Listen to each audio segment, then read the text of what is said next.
Singhania Buildcon group presents Jana Gana मन property fest bumper lucky draw के साथ 20 जनवरी से 30 जनवरी तक। हम हैं सिंघानिया बिल्डकॉन।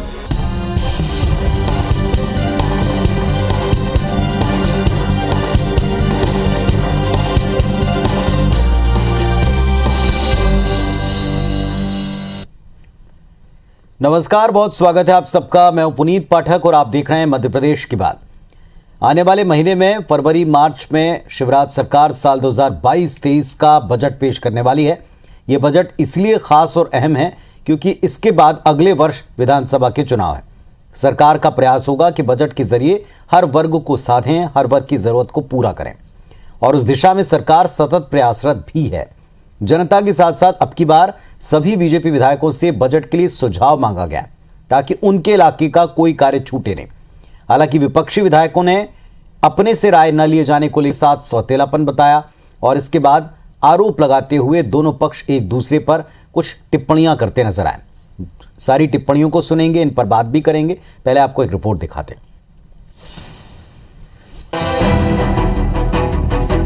2022-23 का बजट, शिवराज सरकार की कसरत।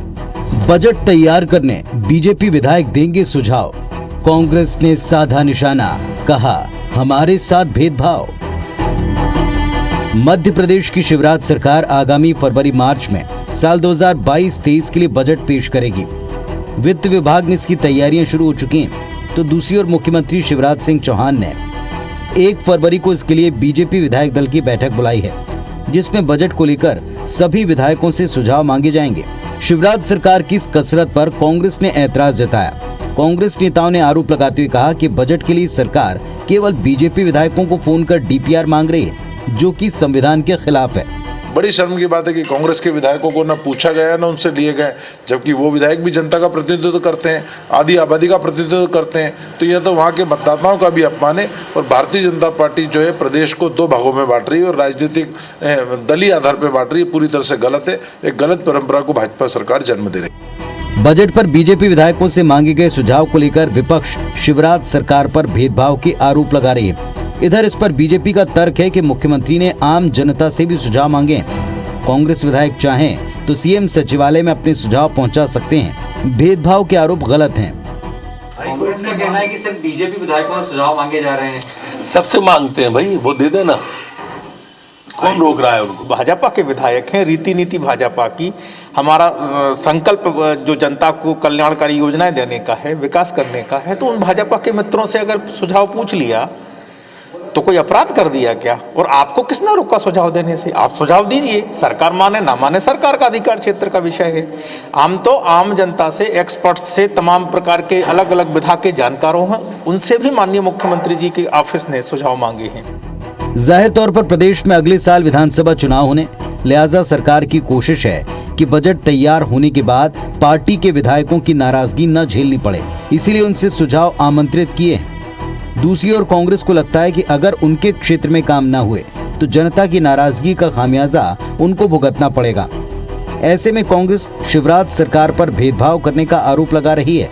अब सवाल ये कि मध्य प्रदेश में 2022-23 का बजट कैसा होगा? इस बार किन वर्गों को रिझाने वाली है राज्य सरकार? इन सवालों के जवाब तो बजट पेश होने के बाद ही मिल पाएंगे, लेकिन फिलहाल बजट से पहले अपने और पराये के आरोप वाली सियासत शुरू हो चुकी है। सुधीर दंडोतिया, IBC 24, भोपाल।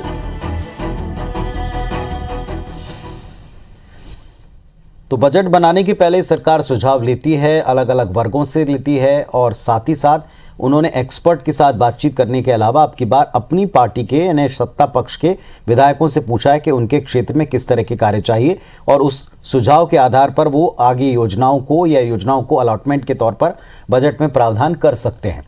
लेकिन कांग्रेस का ये कहना कि ये हमारे साथ सौतेला बर्ताव है, ये परायापन है, क्या और कितना जायज़ है, इस पर हम बातचीत करेंगे। हमारे साथ पंकज चतुर्वेदी जी, भारतीय जनता पार्टी के तेज तर्रार नेता, प्रवक्ता, विचारक यहाँ जुड़े हुए हैं और सतीश सिकरवार साहब, कांग्रेस पार्टी के जनता की आवाज़ उठाने वाले जिम्मेदार विधायक महोदय जुड़े। आप दोनों को नमस्कार, बहुत बहुत स्वागत है आपका इस मंच के ऊपर। सतीश जी, पहले आज आपसे शुरुआत करते हैं। आप भी एक जनप्रतिनिधि हैं, विधायक महोदय हैं। कांग्रेस पार्टी को किसने रोका है विचार देने से या अपने सुझाव देने से? ये सत्ता पक्ष के हर नेता ने कहा है, मंत्री जी ने कहा, उन्होंने कहा आप सुझाव देते कब हैं? आप केवल आरोप लगाते हैं, आप सुझाव दें, आपकी बातों को माना जाएगा। क्यों लगता है कांग्रेस को कि सौतेला बर्ताव?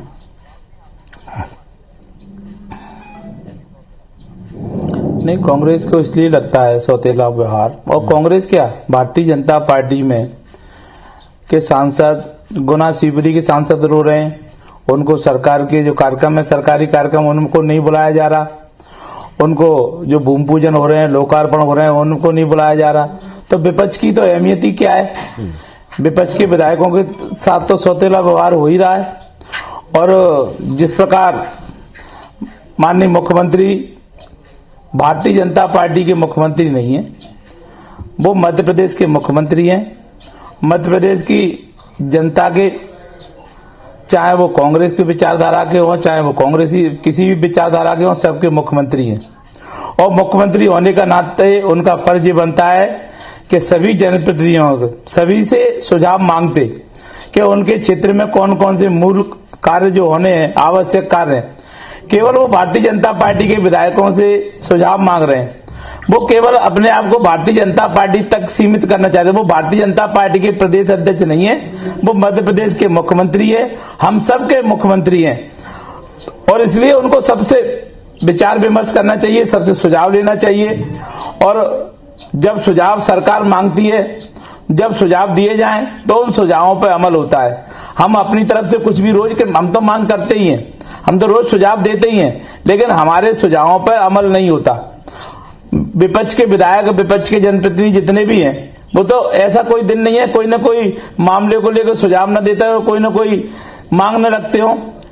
लेकिन सरकार जब अपनी तरफ से सुझाव मांगेगी कि कौन कौन से आपके क्षेत्र में विकास महत्वपूर्ण है, कौन सी सड़क बनना है, कौन सा क्या कार्य होना है, तो उसका एक अलग महत्व होता है। और सरकार को सभी से सुझाव मांगना चाहिए, चाहे वो किसी भी पार्टी के सदस्य हों, चाहे वो बहुजन समाज के हो, चाहे वो भारतीय जनता पार्टी के हो, चाहे कांग्रेस के, क्योंकि मुख्यमंत्री तो सबके हैं, पूरे प्रदेश में सबकी सरकार है और सबसे सुझाव लेना चाहिए। ठीक है। और इस प्रकार भेदभाव करके मुख्यमंत्री अपने आप को छोटा साबित कर रहे हैं। चलिए, पंकज चतुर्वेदी जी हैं बीजेपी की तरफ से उत्तर देने के लिए। पंकज जी, सबसे सुझाव क्यों नहीं मांगे जा रहे? क्यों केवल अपनी पार्टी के विधायकों से सुझाव मांगे गए? जनता तो उन प्रदेश के हिस्सों में भी बसती जहां कांग्रेस पार्टी के विधायक। देखिए, मुझे लगता है कि पूरे देश में जिस प्रकार कांग्रेस में बौद्धिक दिवालियापन है, उसका प्रत्यक्ष और जीवंत प्रमाण मध्य प्रदेश में कांग्रेस ने आज प्रदर्शित किया। मैं सतीश जी पर व्यक्तिगत आक्षेप नहीं कर रहा, बहुत सम्मान करता हूं, बड़े आदरणीय है सतीश सिकरवार जी, लेकिन इनकी पार्टी जिस प्रकार की वृत्ति और प्रवृत्ति में संलग्न वो दिखाती कि पूरी पार्टी का दिमागी संतुलन गड़बड़ा गया है। सबसे पहले तो इनकी पार्टी के नेता कमलनाथ जी और दिग्विजय सिंह जी संघर्ष में लगे हैं कि बड़ा नेता कौन। जिस प्रकार दोनों नेता सड़कों पर बच्चों की तरीके से लड़ रहे हैं कि मुझे मुख्यमंत्री से मिलने के लिए क्या आपसे पूछना पड़ेगा। कमलनाथ जी कहते हैं कि मुझको पता नहीं, दिग्विजय सिंह जी क्या करने वाले हैं। तो पहले तो कांग्रेस पार्टी ये तय करे कि उनका नेता कौन है, और ये दोनों नेताओं की जितनी आयु है उतनी, मतलब जितनी मेरी आयु है, उन दोनों की इतनी लगभग राजनीतिक आयु, इतनी राजनीति वो कर चुके हैं। उसके बाद स्कूल के बच्चों के जैसे कमलनाथ जी और दिग्विजय जी सड़कों पर लड़े, तो वो कांग्रेस पार्टी की स्थिति है। यदि इस विषय की बात करें तो मैं कांग्रेस को स्मरण दिलाना चाहता हूं कि 2003 से जमुना देवी जी नेता प्रतिपक्ष थी, फिर अजय सिंह राहुल भैया बने, सत्यदेव कटारे जी बने, फिर राहुल भैया बने, और अब श्रीमान कमलनाथ जी नेता प्रतिपक्ष हैं। 2003 से लेकर भारतीय जनता पार्टी की सरकार रही। नेता प्रतिपक्ष के नाते कांग्रेस की तरफ से कोई एक सुझाव, कभी कोई विमर्श का बिंदु, कभी कांग्रेस ने आग्रह किया हो कि हम मध्य प्रदेश के विकास के लिए मुख्यमंत्री जी भारतीय जनता पार्टी की सरकार से मिलना चाहते हैं, मुझे एक प्रमाण दे दें। सिकरवार साहब कहेंगे जो सजा मैं स्वीकार करने को तैयार हूँ। ये स्टूडियो में बैठकर पुनीत जी बातचीत करेंगे, बड़े बड़े दावे करेंगे, क्यों नहीं करते जन विकास की बातचीत। इनका तो मूल मुद्दा यह है कि कौन नेता गुटबाजी, खेमेबाजी, खानेबाजी। अरुण यादव कह रहे हैं मेरी फसल लूटी जा रही है, अजय सिंह कह रहे हैं कि मैं घर घर अभियान चला रहे हैं, कितने घर पता नहीं कौन सा अभियान चला रहे हैं। सज्जन सिंह और कहते हैं कि नहीं, हम किसी की वापसी नहीं होने देंगे। अरे आ कौन रहा है वापिस भाई साहब? तो कौन वापिस आ रहा है? जिनको वापिस आना होता तो गए क्यों होते लोग आपके वास्ते? तो जहां इस स्तर पर संघर्ष हो कि अजय सिंह राहुल कह रहे हैं कि मैं लोगों को घर वापस ला रहा हूं, सज्जन सिंह कह रहे हैं कोई वापस नहीं आएगा, हम किसी को नहीं आने देंगे। इनको पता ही नहीं कि कौन सी दिशा में जा रहे हैं, कौन सी दशा को प्राप्त हो रहे हैं। तो ये क्या विकास की बात करेंगे? और माफ कीजिएगा, सिकरवार साहब, कांग्रेस के मुंह से विकास की बात शोभा नहीं देती है। भ्रष्टाचार की बात करिए आप लोग, दलाली की बात करिए आप, गुटबाजी की बात करिए, कबीलेबाजी की बात करिए, लड़ाई झगड़े की बात करिए। आप देखिए अभी क्या जूतम पैजार हुई है आपके नेताओं में। अब आपके पर्यवेक्षक के सामने खुलेआम FIR दर्ज करानी पड़ी, ये स्थिति बन रही है। दूसरे राज्यों में ये स्थिति है कांग्रेस की। तो मुझे लगता है कि कांग्रेस पार्टी के नेता पहले इस पर विचार करें, विमर्श करें, मंथन करें कि वो वास्तव में चाहते क्या है। पहले तो तय कर लें कि इनका नेता कौन है, श्रीमान कमलनाथ जी के श्रीमान दिग्विजय सिंह जी। फिर यदि इनके नेता हुए तो क्या अब इनमें से कौन सुरक्षित है जिसकी फसल ये दोनों मिलकर सतीश जी उत्तर देना चाहेंगे? तो मुझे लगता है कि इन सारी चीजों पर, और किसने रोका इनको। और मैं बस 2 मिनट में अपनी बात पूरी कर रहा हूँ। ऐसा है कि दूसरों के पाप गिनाने से अपने पाप कम नहीं होते। और दूसरा बात यह है कि जिस प्रकार भारतीय जनता पार्टी पूरे देश में लोगों को लड़ाने का काम कर रही है, महंगाई बढ़ाने का, भ्रष्टाचार करने का, लोगों को लड़ाने का, हिंदू मुसलमान को, भाई भाई को लड़ाने का, लोगों को जातियों में बांटने का काम भारतीय जनता पार्टी कर रही है। और भारतीय जनता पार्टी कांग्रेस के विकास में बढ़कर, अगर कांग्रेस ने विकास नहीं किया होता तो मध्य प्रदेश में आज जो मध्य प्रदेश है वो कांग्रेस पार्टी की देन है। उन्होंने सवाल पूछा है कि आप सुझाव देना वाकई चाहते हैं क्या, और अगर सुझाव देना चाहते हैं तो कोई उदाहरण बताएं, कभी कोई सुझाव दिया है क्या? आप जी देखिए, अरे मैं तो नाम गिना दिए नेता प्रतिपक्षों के। पंकज चतुर्वेदी जी कहाँ थे? सुनो, और सबने सुझाव दिए हैं नहीं दिए हैं इसकी जानकारी उनको होगी। मैं तो अभी 1.25 साल पहले कांग्रेस में आया हूं, उससे पहले मैं वर्षों तक भारतीय जनता पार्टी में काम करता रहा। तो भाई साहब, लेकिन ये तो कहना चाह रहा हूं, सुझाव देते कि नहीं देते भाई साहब? इस मुद्दे को लेकर आप बात कर रहे हैं, अरे नहीं, बिल्कुल देते हैं, सुझाव देते हैं। सुझाव मानती कब है भारतीय जनता पार्टी? किसी के सुझाव माने? भारतीय जनता पार्टी अपने नेताओं को सुझाव नहीं मान रही। अरे अपना सांसद रो रहा है, उनका सांसद रो रहा है, पत्र लिख रहा है, राष्ट्रीय अध्यक्ष को पत्र लिख रहा है। कांग्रेस में चलता है, गुना सिपरी का सांसद रो रहा है, भारतीय जनता पार्टी का सांसद रो रहा है, वो उनको उसके सुझाव नहीं मान रहे, उसकी बात नहीं मान रहे, नहीं उनके सुझाव नहीं मान रहे। सड़कों पर रो रहे, लड़ रहे कि कौन नेता? अरे आप बात को घुमाना, अरे पूरा घुमा कर रहा हूँ तो सामने पूरा देश रो रहा है, पूरा देश रो रहा है, पूरा देश रो रहा है कि मोदी जी ने देश बर्बाद कर दिया, भारतीय जनता पार्टी ने देश बर्बाद कर दिया, पूरा देश रो रहा है। अरे भाई साहब, दोनों लड़ रहे हैं, आपके कमलनाथ जी उनका पहले रोना बंद कराइए। कह लीजिए नेता कौन है आपका? पूरे देश को भाई भाई को लड़ाने का काम कर रहे हैं, जातियों में। अरे सुझाव कब दिया? 2003 से 2022 तक ये बता दो आप, नेता प्रतिपक्ष ने कब सुझाव दिया? एक अवसर बता दीजिए। चलिए, मूल मुद्दे का एक सवाल है, मूल मुद्दे का एक सवाल है पंकज जी और सतीश जी। पंकज जी, मूल मुद्दे का एक सवाल दोनों पक्षों के लिए है। पंकज जी, एक सवाल जो उठाया गया कि जहां भी जनप्रतिनिधि हैं वो किसी भी दल के हैं और पूरे सदन के एक जो नेता हैं, सदन के नेता से मिलकर के सुझाव देना या उनके द्वारा सुझाव मांगा जाना, दोनों ही में जनता का हित अगर छिपाए तो किसी भी पक्ष से पहलो, कोई इसमें बुराई की बात नहीं है। लेकिन क्या कांग्रेस पार्टी के विधायकों से अगर आप रायशुमारी नहीं करते हैं, आप उनसे उनके क्षेत्र के बारे में जरूरतें नहीं पूछते हैं, तो क्या ये सौतेले बर्ताव की वजह से हो रहा है? ये मूल प्रश्न है, इसका उत्तर आप कृपया जनता को भी जरूर दें। देखिए पुनीत जी, मैंने इसलिए कहा था कि कांग्रेस पार्टी यदि इस प्रकार की सोच रखती और सवाल उठाती है तो कांग्रेस पार्टी, मेरा सतीश जी मेरा अवसर पर आप उत्तर दीजिएगा, यदि कांग्रेस पार्टी की इस प्रकार की सोच और यदि ऐसे सवाल उठाती तो यही बौद्धिक दिवालियापन का प्रमाण है। क्या जो मध्य प्रदेश का बजट बनेगा वो भारतीय जनता पार्टी के विधायकों के लिए बनेगा? 96 जो कांग्रेस पार्टी के जो विधानसभा क्षेत्र वहां नहीं बनेगा? क्या हम चिन्हित करके विकास करेंगे कि 96 जो विधानसभा क्षेत्र है कांग्रेस पार्टी के, ये मध्य प्रदेश के 8 करोड़ लोगों के लिए बजट बनेगा? भाई साहब, मध्य प्रदेश की 8 करोड़ जनता की सरकार है। ये पक्षपात, राग द्वेष कांग्रेस पार्टी की परंपरा और संस्कार है। भारतीय जनता पार्टी के लिए सब एक हैं। कोई एक मध्य प्रदेश का व्यक्ति बता दे कि हम उस क्षेत्र में पक्षपात करते हैं, ये भ्रष्टाचार करते हैं, सब खा जाते हैं। साहब, हमने नहीं कहा, राजीव गांधी जी के जमाने से उन्होंने कहा कि जब 1 रुपया चलता है 85 पैसे खा जाते हैं, इन्हीं की सरकारें थी। तो ये जमाने से भ्रष्टाचार की स्थिति है। केस लगाए कमलनाथ जी के खिलाफ तुगलक रोड हवाला कांड में, इनकम टैक्स और चुनाव की शिकायत पर जांच जारी, उस प्रक्रिया की इनके शीर्षस्थ नेतृत्व के लोग जो है वो, चलिए सतीश जी आप इस बात जो वो लोग जो है वो जमानत पर है।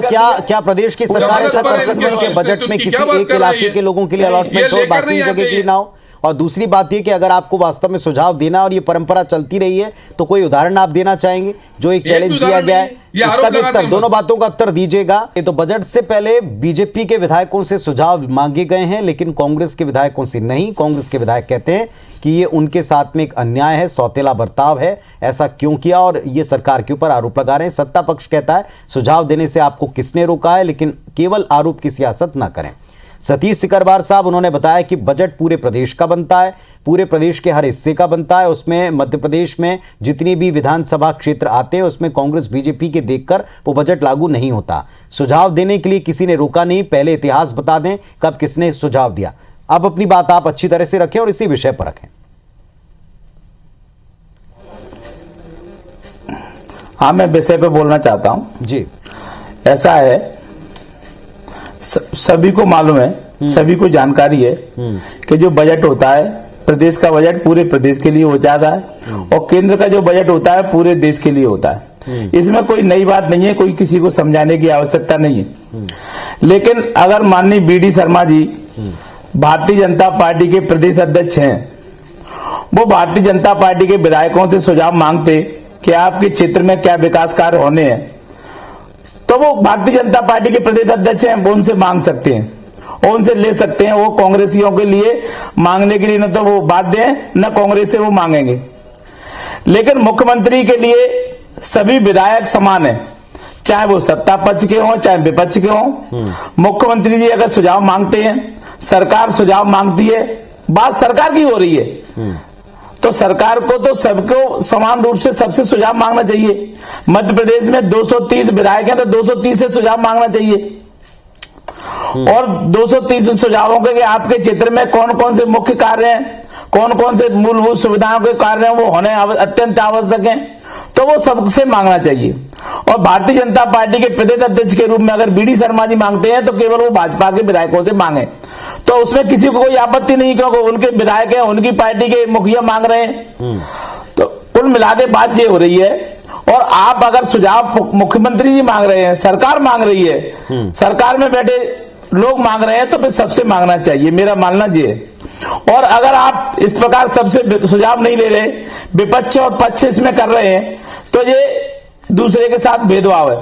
मैं विपक्ष का विधायक हूं, मैंने 1500 पत्र लिखे हैं पिछले 1 साल में, एक भी पत्र का आज तक जवाब नहीं मिला, एक भी पत्र पे आज तक कार्रवाई नहीं हुई। सुझाव की बात तो ये हो रही है। ऐसे सुझाव लॉकडाउन के समय सुझाव दिए गए कि जो बसें बंद हैं मध्य प्रदेश में, जब बसें चल नहीं रही तो आप उनका टैक्स क्यों ले रहे हो, उनका टैक्स माफ करिए।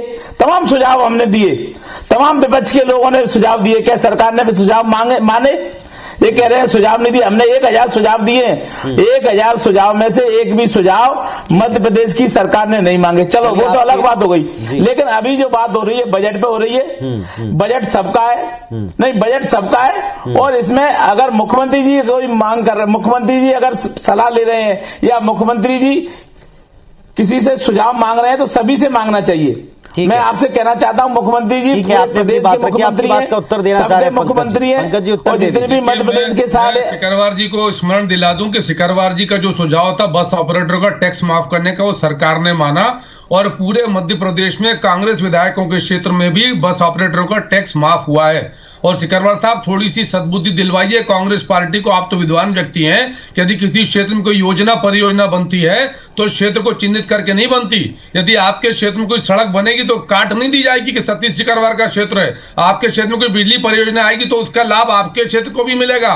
कोई यदि उद्योग धंधा आएगा तो आपके क्षेत्र को भी उसका लाभ मिलेगा। कोई योजना बनेगी तो आपके क्षेत्र को बनेगा। अरे तो कौन सी योजना बना रहे हैं कमलनाथ जी से? अरे आप क्या मांग रहे हैं? सुझाव नहीं मांगे पहले अरे सुझाव नहीं मांगे। अच्छा आप तो एक काम करो सिकरवार साहब, आपके सुझाव दे दो, मैं पहुंचा दूंगा मुख्यमंत्री जी तक। आप दो सुझाव आप, क्योंकि आपके नेता तो लड़ने में तो सड़क पर हो रहे हैं दोनों बैठकर बच्चों के जैसे कि कौन नेता है। पहले आप भाई आपके नेता हो तो भाई कमलनाथ जी ने सुन ली क्या? कभी उनने पूछा कांग्रेस के लोगों से? अरे कमलनाथ जी ने पूछा कभी क्या? अरे कमलनाथ जी ने कभी पूछा क्या? मध्य प्रदेश में दो भाजपा है, एक असली भाजपा, एक नकली भाजपा, दो भाजपा है, एक अवसरवादी भाजपा, एक असली भाजपा, दोनों भाजपा आपके यहाँ चल रही है। आपके यहाँ अपने से ज्यादा धुंध है। आप अपनी देखिए, आप अपनी पार्टी में देखिए क्या धुंध हो रहा है। असली भाजपा और नकली भाजपा में लड़ाई शुरू हो रही है। एक अवसरवादी भाजपा जो आ गई है, जो असली भाजपा पे आक्रमण कर रही है। पूरा आप अपनी देखिए, अरे आप सुझाव भेज दो, अरे सुझाव भेज दो आपके, आप अपने सुझाव भेज दो। सिकरवार से काश करो, उससे कुछ नहीं मिलना। कमलनाथ दिग्विजय सिंह जी को लड़ने दो, आपको पूरे लड़ने दो उन दोनों को। सिकरवार जी उन दोनों को लड़ने दो, सुझाव भेजो, जनता के विकास की कार्य करो, उसमें सहारा है। अरे सिकरवार साहब सुझाव भेजो जन विकास के। चलिए एक बात पंकज जी, सिकरवार जी लड़ने दो, कमलनाथ जी को लड़ने दो। सतीश जी इस मंच पर भी थोड़ी आप कंस्ट्रक्टिव बात करें। अगर तो आपको अपने क्षेत्र के बारे में कोई ऐसी मांग है या कोई ऐसी बात है जो पहुंचानी चाहिए, रखनी चाहिए, अब भले ही सुझाव ना मांगा गया, क्या जनप्रतिनिधि होने के नाते आप अपनी बात आगे नहीं पहुंचाएंगे? क्या आप प्रदेश के मुखिया से आप अपनी बात नहीं रखेंगे? क्या आप इस बात का इंतजार ही करते रहेंगे कि हमसे मांगा जाएगा तब हम बात देंगे? अरे इनको पता है, हम रोज विधानसभा में, पूरे विधानसभा में याचिका लगाते हैं। कौन सी हमारे यहाँ रोड बनने की आवश्यकता है? कहाँ हमारे यहाँ काम होता है? 50 याचिका लगाते हैं, हमने 100 याचिका लगाई है। अरे 100 याचिका लगाई है विधानसभा में, क्या क्या कार्य होने हैं? क्या एक भी कार्य हुए? उन याचिकाओं पर कार्रवाई हुई? हमने विधानसभा में समझ रहा हूँ, आप परेशान हो कांग्रेस में, समझ रहा हूँ मैं। नहीं, हमारा परेशान हो कांग्रेस में, आपका दम घुट गया, परेशान मत हो। परेशान हो, मैं तो मजे में मस्त हूँ, परेशान हो अपनी मैं तो मजे में मस्त हूँ, नहीं आप आनंद में परेशान हो रहे हो। अरे दिख रहा है, स्क्रीन पर दिख रहा है। मैं मजे में हूँ, मैं विधायक बन गया, फिर क्यों नाराज हो रहे हो? फिर नाराज क्यों हो रहे हो? लड़ने दो कमलनाथ दिग्विजय सिंह जी को। अरे सिकरवार साहब, आपसे हाथ जोड़ के आगे कर रहा हूँ, सुझाव दो, सकारात्मक राजनीति करो, उसमें सारे आप बात को घुमा रहे हो। सकारात्मक राजनीति करो जैसी आप करते थे। कमलनाथ जी दिग्विजय सिंह जी को लड़ने दो, आप भले आदमी मत करो झगड़े झंझट में। मूल मुद्दे की बात यह है कि जनता के काम होना चाहिए, बजट में ऐसे प्रावधान हो जो वास्तव में जनता को लाभ पहुंचा सकें। और इसके लिए देखिए साहब, सुझाव मांगना या किस व्यक्ति से मांगना ये किसी का अधिकार हो सकता है, लेकिन अपने जनता के लिए अपनी बात को रखना, उस हक को मांगना, उसके लिए लड़ना, इसके लिए हर जनप्रतिनिधि पूरी तरह स्वतंत्र है और उसको शायद वो कार्य करना भी चाहिए। और वो जो जनप्रतिनिधि कार्य करता है, जनता उसको बार बार चुनती है या बार बार उसके पास अपनी बात कहती है। बहुत बहुत धन्यवाद आप दोनों का अपनी अपनी बात रखने के लिए, अपने अपने पक्ष रखने के लिए। जनता समझदार है कि कौन सुझाव देना चाहता है और कौन इसके नाम पर राजनीति कर रहा है। धन्यवाद, नमस्कार।